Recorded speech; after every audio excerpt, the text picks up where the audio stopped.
Hello दोस्तों, स्वागत है एक बार फिर से आपका मेरे चैनल पे लीगल इंच 127 पे। दोस्तों, क्या आपको पता है जब भी आप दोनों के बीच, पति पत्नी के बीच झगड़ा होता है तो पत्नी आप पे कौन से केस करेगी? झगड़ा हुआ है तो मान के चलो ये कुछ केसेस हैं जो आपको मिलेंगे प्रसाद के रूप में, और डेफिनेटली 100% जो 3-4 बड़े केसेस जो मिलेंगे। अभी जो इस वक्त मेरी वीडियो देख रहे हैं, जो फर्स्ट टाइम विजिट कर रहे हैं, जो पहली बार देख रहे हैं, और जिनके पत्नी के साथ जो भी हस्बैंड वाइफ डिस्प्यूट चल रहा है, जिनके घर में जो सास ससुर अगर वो वीडियो देख रहे हैं, घर में बहू लड़ाई झगड़ा करती है, तो उनको नहीं पता कि अगर बहू जिस दिन घर छोड़ के जा रही है वो कौन कौन से केसेस है जो आप पे लगेंगे, और वो करेगी, और उससे कैसे बाहर निकला जा सकता है। तो और इन फ्यूचर जैसे उनको लगने वाला है कि कर देगी पत्नी केसेस। तो आज की वीडियो में मैं यही आपसे डिस्कस करूंगी, बताऊंगी आप पे कि लड़ाई झगड़ा होने के बाद पत्नी कौन से आप पे केसेस कर देगी। तो चैनल पे नए जुड़े हैं आप मेरे, तो चैनल को लाइक करना, शेयर करना, सब्सक्राइब करना बिल्कुल नहीं भूलिए। साथ ही बेल आइकन दबा दीजिए ताकि आपको टाइम से मेरी वीडियो की नोटिफिकेशन सबसे पहले मिलती रहे। और जो आप जैसे लोग हैं पीड़ित, आपके फ्रेंड सर्कल में, रिलेटिव में, तो वहाँ तक मेरी वीडियो ज़रूर फैलाएं। और नोटिफिकेशन बेल का वैसे इंतज़ार भी ना करें, आप मेरे चैनल पर जाकर डायरेक्ट देखें, आपको रोज़ाना एक डेली वीडियो ज़रूर मिलेगी। और कैसे, क्योंकि देखो केस से बाहर निकलने के लिए क्या तरीका है, कैसे आप किस केस डिसमिस करोगे, कैसे मेंटेनेंस देने से बच सकते हो, कैसे घरेलू हिंसा केस से बाहर निकलोगे, उसके लिए आपको सबसे बेहतर ज़रूरी है कि घरेलू जो लीगल तरीके हैं, कानूनी तरीके, उनका इस्तेमाल करना, वो चीज़ें होनी चाहिए। अवेयरनेस ज़रूरी है। कानून की जब जानकारी रहेगी जब भी आप चीज़ों का यूज़ करके आप उस चीज़ से बाहर निकल पाओगे। तो आज की वीडियो में मैं डिस्कस करूँगी इसी टॉपिक पे। देखो, जब भी हस्बैंड वाइफ में डिस्प्यूट होता है, लड़ाई झगड़ा होता है, तो पत्नी जो धमकी देती है, जब भी लड़ाई झगड़ा कर रही है, मैं हमेशा बोलती हूँ कि वो पहले ही आपको अलर्ट करती है। तो आप अलर्ट हो जाओ कि जिस दिन वो घर छोड़ के जाएगी वो केस करेगी। अब आपको ये नहीं पता कि भाई जाएगी लड़ाई झगड़ा करके तो क्या केस करेगी। जो फर्स्ट टाइम जिसने किसी ने थाना नहीं देखा, पुलिस नहीं देखी, कोर्ट कचहरी नहीं देखा, वो डर जाते पूरी तरीके से, मानसिक तनाव ले लेते हैं कि भाई पत्नी ने जाके या घर की बहू ने जाके, हमने तो शादी करी थी घर बसाने के लिए, एक खुशहाल परिवार होगा, बट ये तो गलत ही हो गया, गलत इंसान एक आ गया हाथ में। तो कोई बात नहीं, कभी कभी गलत एक हो जाता है, बट उस चीज़ से बाहर भी निकला जा सकता है। अब देखो, जब भी लड़ाई झगड़ा हो रही है, धमकी दे रही है, वो चली गई अपने मायके, वहाँ भी रह के, आपके ससुराल में रह के भी उससे धमकी दी थी कि मैं केस कर दूंगी। जब घर पे गई तो उसके घर वालों ने बोला अच्छा तुझे दहेज के लिए, वही कि मारपीट के बाहर निकाला गया है, दहेज के लिए टॉर्चर करते थे, मैं इस डेट को घर छोड़ के गई तो उस डेट को मुझसे बाहर निकाला गया, और उससे पहले ही शादी के फर्स्ट डेट से ही मुझे वो लोग टॉर्चर करने लग गए थे, हर एक छोटी छोटी बातों पे ये करना, वो चीज़ें बोलने लग जाएगी। तो अपने घर पे जाके बोल दिया, घर वालों ने उनका सपोर्ट किया, लड़की का बोल दिया कि चलो ठीक है, सबसे पहले कानून वो एडवोकेट हायर करके, एडवोकेट भी सलाह देगा कि 490A का केस कर दो, कि भाई ऐसे सास परेशान करती थी, पति मेरी बात नहीं मानता, वो बोलते मेरे हिसाब से चलो ये करो, तो मैं नहीं कर सकती। तो जो छोटी छोटी बातें होती है ना, आज की डेट में क्या करते हैं, 498 के दायरे में दर्ज करवा देते हैं। और पता नहीं 498 घरेलू हिंसा DV का एक बहुत बड़ा अहम जो कानून का दिया गया ना, उन महिलाओं के लिए दिया गया था ये, जिनके साथ सच में अत्याचार होता है, जो सच में प्रताड़ित होती है पति से, ससुराल वालों से।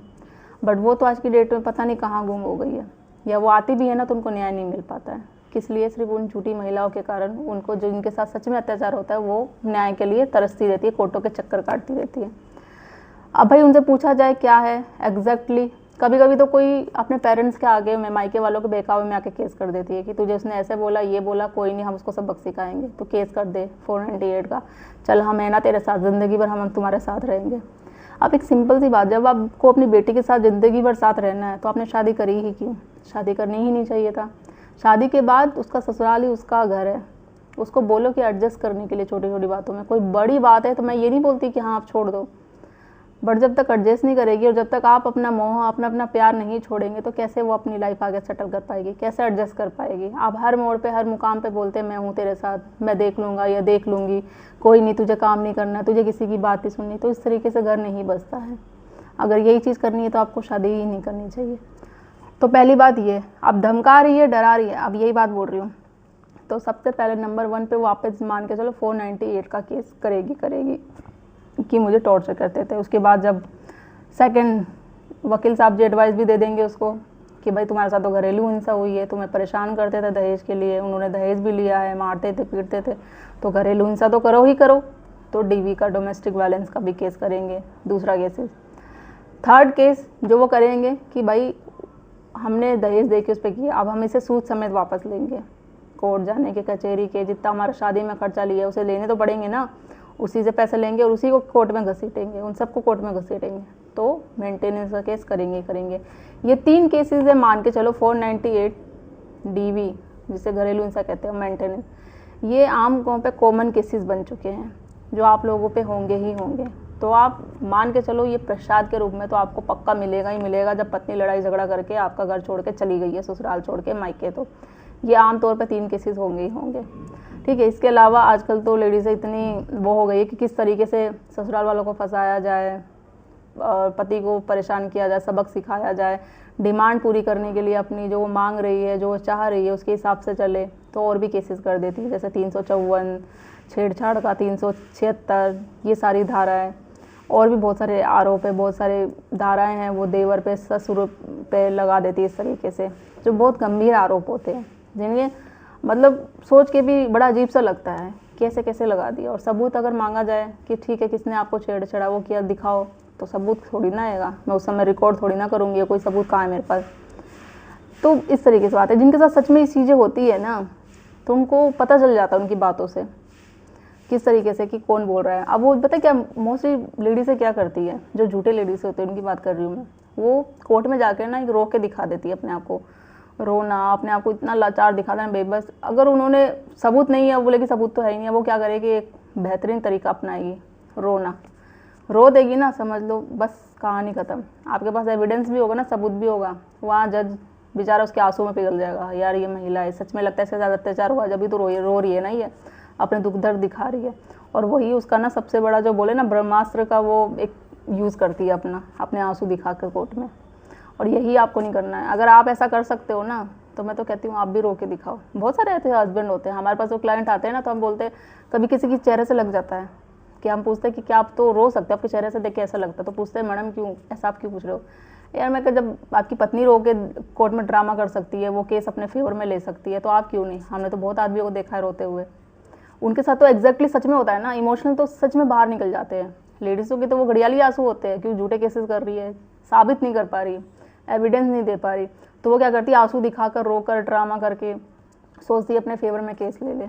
और पति के साथ तो सच में वो अत्याचार हुआ है, उसके घर वालों के साथ हुआ है, तो वो इमोशन तो ऑटोमेटिक ना चाहते हुए बाहर आने चाहिए ना, दिखना चाहिए ना कोर्ट में।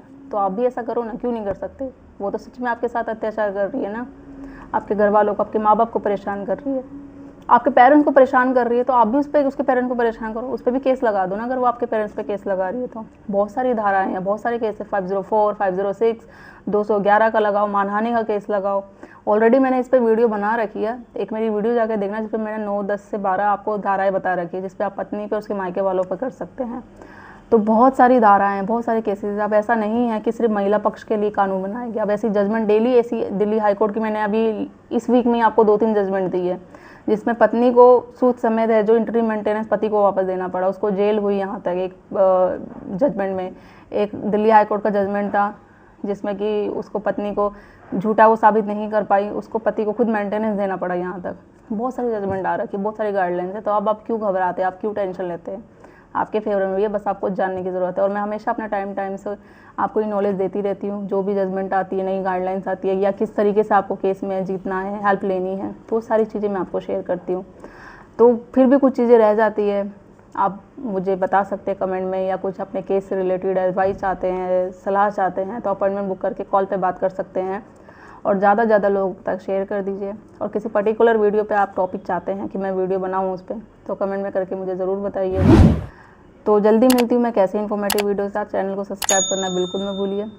तब तक के लिए थैंक यू।